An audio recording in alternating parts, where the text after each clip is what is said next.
The night my life shifted began with a question that felt too heavy for an ordinary Tuesday. The kind of question that lands like a dropped glass in a quiet room and makes every heartbeat sound louder than it should. I had stayed late at the office again, staring at spreadsheets that refused to make sense, convincing myself that diligence could outrun loneliness when my phone vibrated and the words changed the temperature of the evening.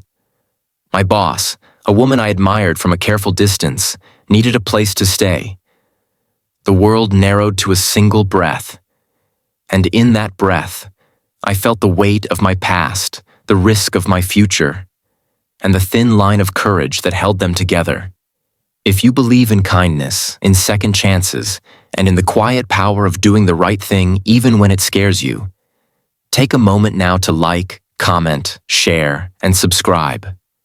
Stories like this are reminders that grace often arrives disguised as inconvenience, and that sometimes the bravest choices are the ones we make in silence. My name is Nathaniel Brooks, and I lived in a modest apartment in Columbus, Ohio, the kind of place with thin walls and forgiving light, where every corner carried the echo of routines built to keep the heart safe. I worked as a junior analyst at a regional logistics firm, a job that demanded precision but offered little warmth. My boss, Sarah Whitmore, was known for her composure, her crisp professionalism, and the way she carried grief without letting it spill into meetings. She was respected, even admired, but no one claimed to know her. I certainly didn't, not beyond the calm authority she brought into conference rooms and the polite nods we exchanged in hallways. That night, when she asked for help, the distance between us collapsed into something fragile and human. The circumstances were simple enough on the surface. A burst pipe had turned her townhouse into a construction zone, and the nearest hotel was booked for a conference. She had family out of state and a deadline breathing down her neck. What wasn't simple was the history that rose in me like a tide.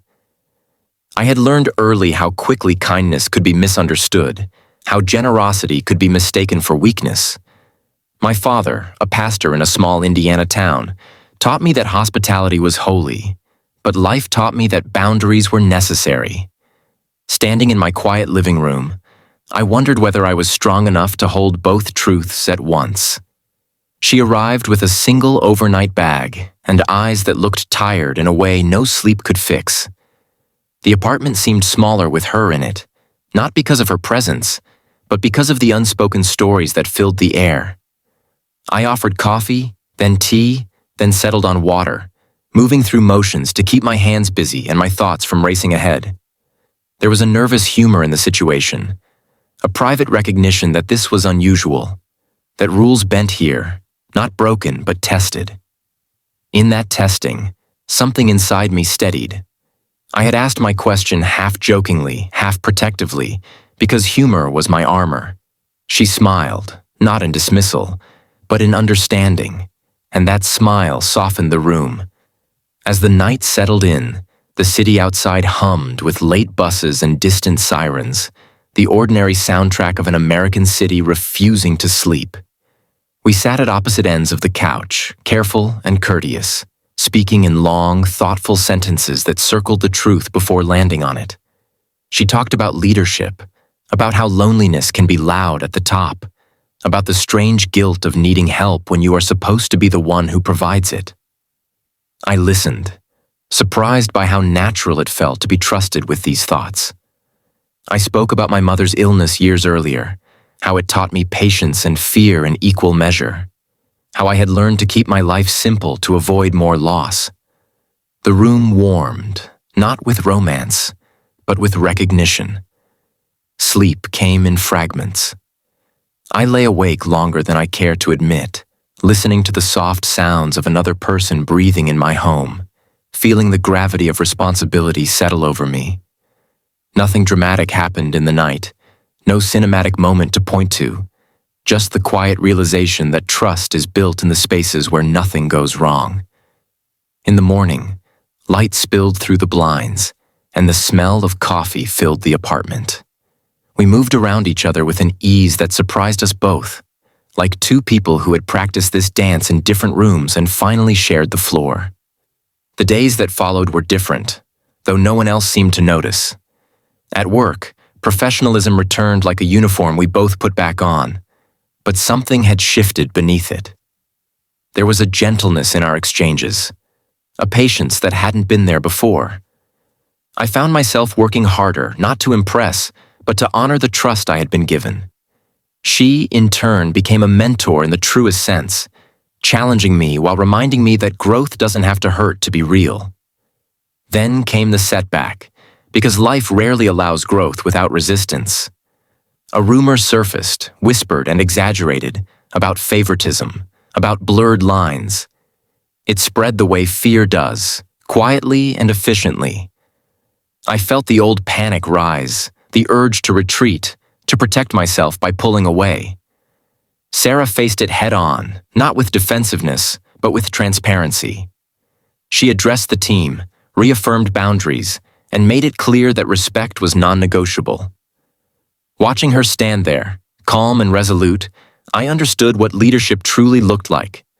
It wasn't about authority, it was about integrity. The rumor faded, as they often do, but the lesson remained. We learned to navigate the world with clearer lines and deeper respect. Months passed, seasons changed, and the rhythm of life settled into something steady. My career advanced, slowly but surely, and my confidence grew alongside it. Sarah found her own healing, renovating her home and, piece by piece, her heart. We shared lunches, professional victories, and quiet encouragements, never crossing lines, but standing close enough to feel the warmth of possibility. One evening, nearly a year after that night, I stood in my kitchen, now filled with plants and sunlight, reflecting on how far I had come. I realized that the question she asked me hadn't been about a place to sleep at all. It had been about whether I believed in community, in showing up when it mattered, in allowing life to be complicated and still choosing kindness.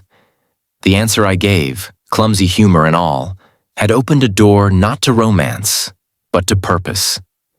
If this story has touched your heart, if it reminded you of a time when you chose courage over comfort or kindness over caution, please take a moment near the end to like, comment, share, and subscribe. Your engagement tells us that stories like this matter, that quiet acts of goodness still resonate.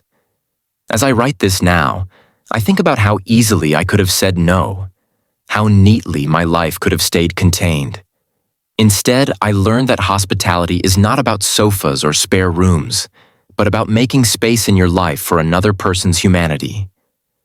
I learned that respect and care can coexist with boundaries, and that sometimes the most meaningful relationships are the ones that teach us who we are without demanding anything in return. Before this story ends, I have one special request. Share your thoughts in the comments. Tell us about a moment when you opened your door, literal or metaphorical, and how it changed you. Your stories might be the light someone else needs. The night my boss needed a place to stay didn't end with a grand declaration or a perfect resolution. It ended with understanding, with growth, with the quiet assurance that doing the right thing, even when it feels awkward or risky, leaves a mark on your soul. And that mark, gentle and enduring, is what carries us forward when the world asks more of us than we think we can give.